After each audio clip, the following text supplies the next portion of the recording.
So after a frustrating 0-0 draw at the National Stadium last night, the big question echoing across the island and the diaspora is what's next for the Reggae Boys?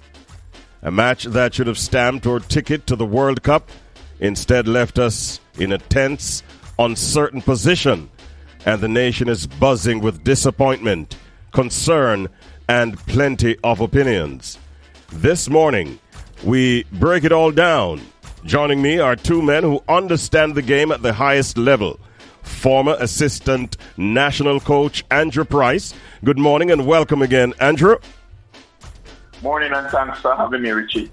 And we're also joined. Thank you, Andrew. We're also joined by senior sports journalist Leighton Levy. Good morning, Leighton. Hi, Richie. Good morning. Hey, Andrew. What's up, man? And good morning to your listeners as well. Thank you. We're talking tactics. We're talking mentality. We're talking coaching decisions.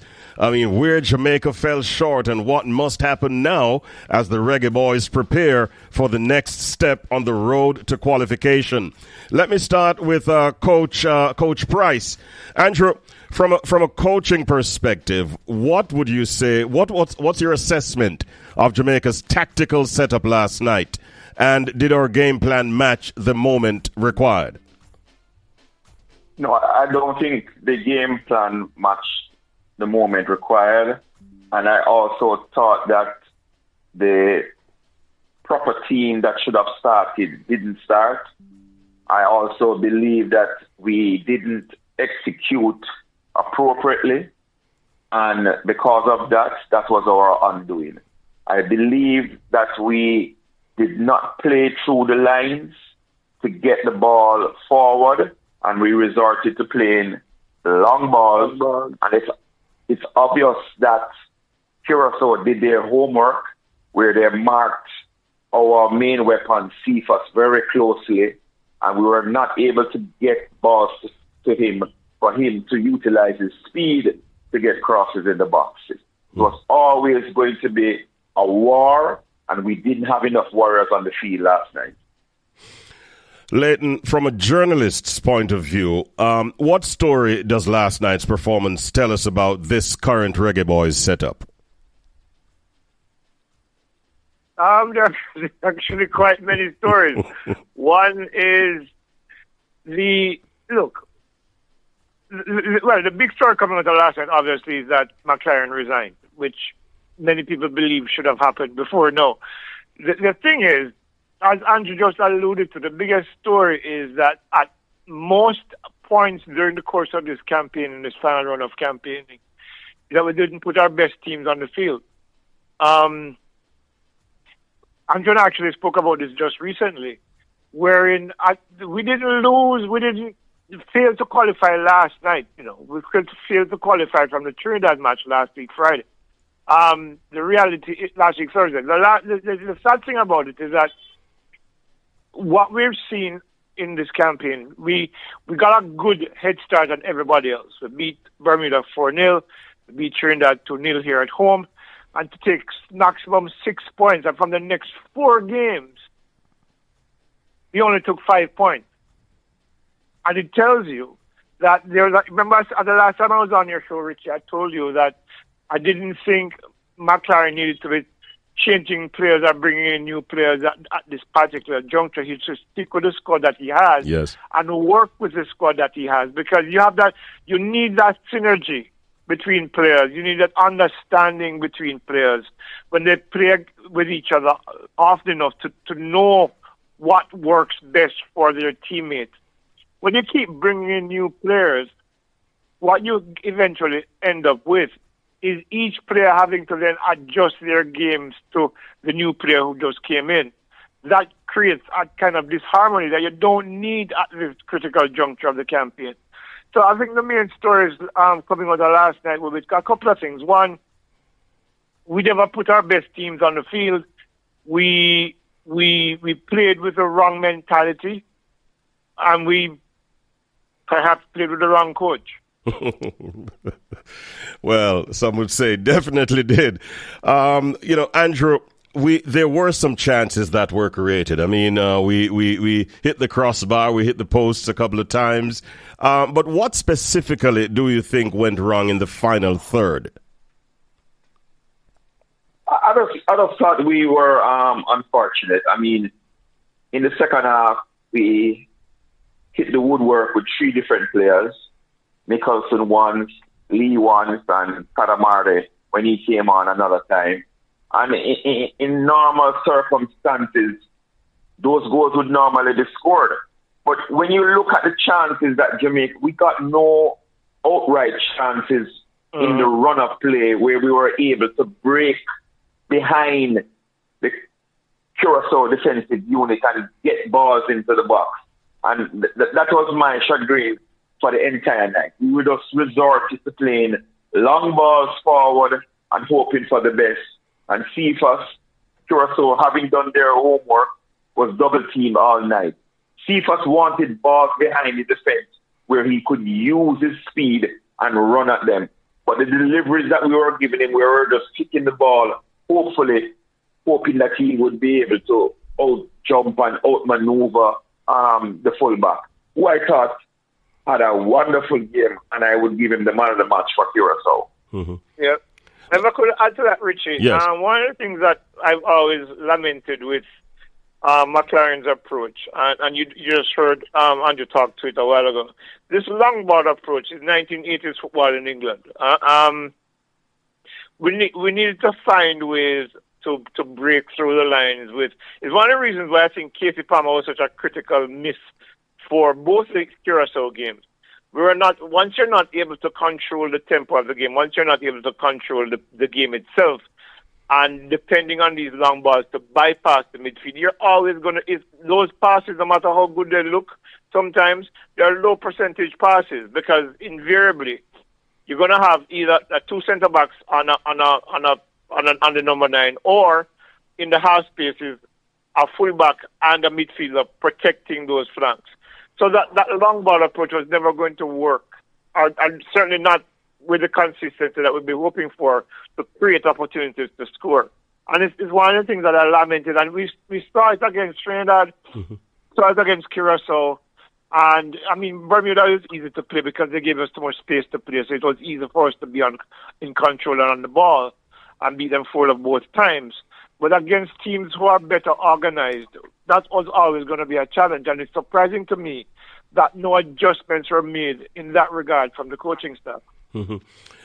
Andrew, I want to go back to the matter of Cephas, because one of my brethren was suggesting that the coach should have switched him in terms of the side he was playing. As a coach, it wouldn't have made any difference, you thought? No, I don't think so. To be quite honest, I believe that the personnel that were on the field were some of the reasons we weren't able to display that exuberance and energy that was required. When you look at Damari Gray and Bobby Reed, I mean, we got nothing from those players, and they played up to about 70 minutes of the game. Mm-hmm. So, I think we should have made some changes a lot earlier. Even at halftime, we should have made some changes because we just weren't getting anything from those two players. Mm-hmm. And we needed energy in that midfield to combat the Curacao players. I sent a WhatsApp message to a friend just after the halftime break, and I said, "Where is Dixon and Whisper? Tell us about the introduction of those players and the timing of it, Leighton, from your perspective." Well, as Andrew said, I think look, one thing for you to be able to create opportunities to score, you need to be able to get the balls to your forward. And if you're not able to do that, then you're restricting your opportunities to score. Of course, Whisper came on late in the game when Curacao had already committed to getting into the low block because all they needed was the point for the draw. And it worked effectively to the point where it came down to virtually a last-minute thing where we thought we got a penalty when Whisper got by the fullback and appeared to have been fouled in the area. The thing is this: if you're not able to get the balls to the forwards in an efficient way, those final passes are crucial in any game against any opponent. And if you're not able to get your balls to those crucial players, those critical players when you need to score goals, you're not going to win any games. You're going to end up with draws or losses. And what we saw last night, invariably, is the issue that Andrew keeps coming back to, the absence of a player in the midfield who could make that difference. Demario Gray has been disappointing since he went to Saudi Arabia and then he came back and is playing in Birmingham, and he has not, I mean, he scored a couple of times, but he hasn't looked the player that we first brought into the squad a few years ago. And of course, as Andrew alluded to again, changes should have been made early in the game because what was on the field was not working. And in a game that you had to win, then I thought changes would have been more prudent being made earlier. Mm-hmm. Andrew, can I get a comment from you on the reversal of the penalty? Well, when I saw the penalty, I thought it was a penalty, but looking at the replay, it was clear that the player actually touched the ball before contacting Whisper, and as a result, they sent it to the VR. And once they sent it to the VR, I knew that the penalty wasn't going to be given because it has to be a clear mistake for them to call the referee to come and look at the VAR replay. So on looking at the replay, the referee immediately rescinded the call and continued play. And Jamaica was complaining that even though the player touched the ball and it went out for a corner, because VAR was involved, the team that got the right call would get possession of the football. Mm-hmm. So I think that was a lot of confusion for a lot of people watching the game, that Jamaica should have gotten a corner for the game. But once VAR is involved and the team gets the call overturned, the team keeps possession of the football. Leighton, you agree with the assessment and the reversal of the penalty? Yeah, it was the right call. As Andrew said, when you saw it first, it looked like a clear penalty. But on review, on the slow-mo replay, you could see clearly that the defender had gotten to the ball first before coming into contact with Dujon Richards. And so, that penalty overturned. For those in the stadium seeing it, they probably would have thought, a penalty at the last minute would have been a nice way to come out of it, despite the fact that really not deserving that outcome. But it is what it is. I mean, it was a close call, but it was the right one. Still with you, Leighton. Obviously, public confidence in the team and the coaching staff is at an all-time low. Of course, the coach has now resigned. But a question I want to ask you is, are the expectations realistic in terms of what we're expecting from the team based on where they are in this program? Look, Jamaica does not have the best players in the world, but I think based on the players that we've seen represent, especially in this campaign, I think they had the ability to qualify for the World Cup relatively comfortably. This team underperformed primarily because I thought that we have one of the greatest weaknesses this team has had is that we don't have a strong midfield. I think we have players up front who can score. We have players who can defend. If we look at Jamaica's record, we've only conceded 3 goals in this campaign, 2 against Curacao and 1 against Trinidad and Tobago. But we have not scored as often as we should have. And I think that was a significant difference. The game against Curacao was the worst game we played. We were all over the shop because we didn't have any control of the game, and we couldn't wrest control from Curacao any at all. And a pick that we took some time to adjust to as well. So this team, while not being... look, often there's this comparison between, like, for example, this current team and the 98 team. What the 98 team had were players who were a tight-knit unit, and they had game changers. Peter Cargill in midfield, they had Papa Whitmore. For a while, they had Walter Boyd. Players who could change the game at a moment. I don't think this team has that player, this current setup. I mean, we have players who can play well in the moment, but not as consistently as we would like them to do. But there are no really game changers in the squad. And I think that was probably one of the difference. A player that could come into the game, take control of the game, and win the game for Jamaica. Like, for example, remember that game with Japan in the World Cup when Papa virtually won that game single-handedly to scoring 2 goals. Where is that player in Jamaica? I don't think we have that kind of player now. We don't have those game changers. So while on paper this team looked stronger, the 98 team was a more cohesive unit, and as a result, achieved better results in terms of qualifying for the World Cup. Andrew, I want to focus, Andrew, if you will, on mental preparation and the approach, of the players in that regard. Do you think that pressure affected them, and do you think their mental preparation was where it ought to have been? No, I don't think pressure affected them. I just think that there was just poor execution, and in particularly from the English-born players. I mean, you could see the bravado and the warrior attitude of the local players. You could see their disgust when things didn't go right throughout the entire game. But you didn't see that same kind of response by the English players. You know, there was no urgency. It's a must-win game, and we just didn't see urgency from somebody who is currently familiar with a lot of the players.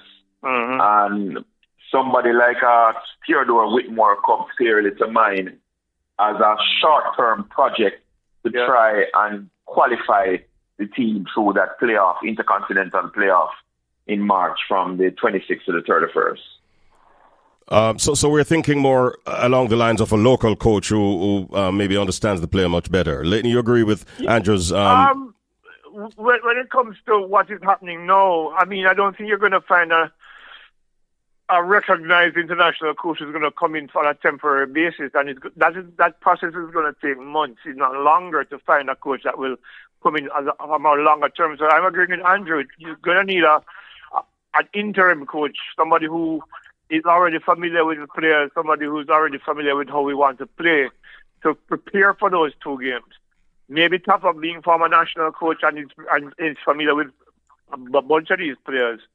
Maybe he's an option, but outside of that, it's very hard to see who could come in right now and do a good job and get this team ready for the qualifiers. But even as we put forward the name Tapa Whitmore, remember that the way he left, it was not he was not happy with how things went down. Do you think he will maybe accept an offer at this stage based on what happened before? That's a question you have to leave for Tapa. I couldn't answer that for you. I am of the opinion, Richie, that we're in a time where we're desperate, and I believe that any patriotic Jamaican would answer the call for a cause such as this. So, I mean, if he's offered the job, it depends on if he accepts it or not. But Miguel Cole is also a good option. But right now, I don't think anybody outside the realm of an international coach will be comfortable taking on this role in an interim basis. Yeah. So, I would think that we even more have to look at somebody, like I said, familiar with the players, local access, so that we can, get the player psyche, know the Jamaican culture, know the need. Because I really don't want to be divisive, but believe me, I think the Jamaican-born players show more grit, more determination when they play, as opposed to the English-based players. And that is just true observation during this qualification. This is the easiest passage Jamaica ever had to get to the World Cup, and we did not take advantage of it. Yeah. Now, we've been focusing a lot on Jamaica, but can we just talk a little bit about Curacao? I mean, the way they look going forward now into the World Cup, the smallest country to qualify. Do you see much potential for them advancing in the World Cup, Leighton?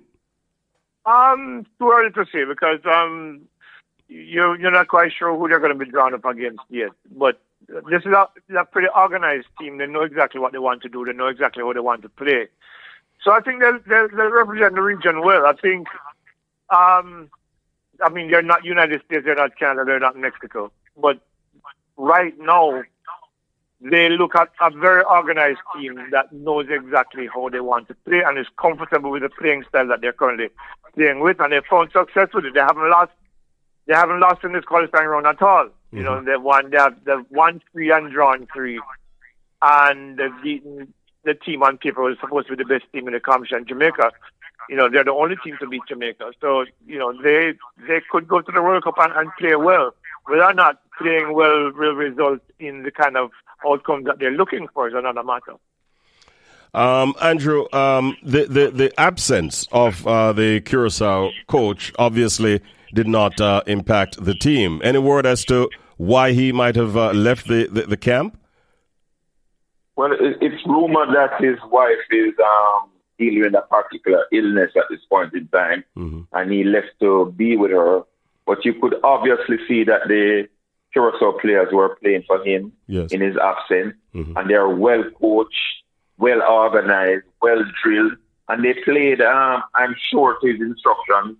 And he basically, gave his comments and told the technical staff how the team should line up and how they should, go into the game. And you can see that the Dick Advocate coaching on the Curaçao team. When you look at this Curaçao team, they have grown. If you remember, Curaçao was in the Gold Cup and they didn't look a jolly bunch. But as time has progressed, you could see the Advocate feeling and the Advocate philosophy and the Advocate culture and the whole Netherlands culture on that team, where they're trying to play total football. They defend well. When they get the opportunity to counter, they counter in waves, and they did well. And, we must give credit to Curaçao to come into enemy territory and win to qualify to the World Cup is a major achievement. And we must also give credit to the other qualifiers in Panama and Haiti. Haiti is back to the World Cup for the first time since 1974. So, we must give them some congratulations. And, of course, Panama has been consistent over the years. Right. This is their second consecutive World Cup that they're going to. So we must congratulate those teams. Jamaica was just not good enough during the qualification. Leighton, your final comment. Look, the thing that I'd like to say is simply, and it's something I've been saying for years. We need to start developing our own players here with a strong grassroots program that matriculates through the different age groups until they get into the national squad. Now, it's nice to have a few players who play overseas and coming in to bolster the squad. But it cannot be this wholesale dependency on all of these players. I mean, it's nice, as Andrew said, we are a special people in Jamaica. We are Koromanku. We have a warrior spirit. Our players need to reflect that when they go onto the field. And the only way that is going to happen is if we embed within this country a system that produces quality players consistently through the different age groups for us to be able to have the kind of consistent success that we believe we deserve. Leighton, Levy, thank you. Andrew Price, thank you as well for your honest breakdown of what happened last night, where we're at as the Reggae Boys, and also what the future looks like. Have a great day, guys. Thank you so very much. Thank you, guys. Thanks for having me. Pleasure.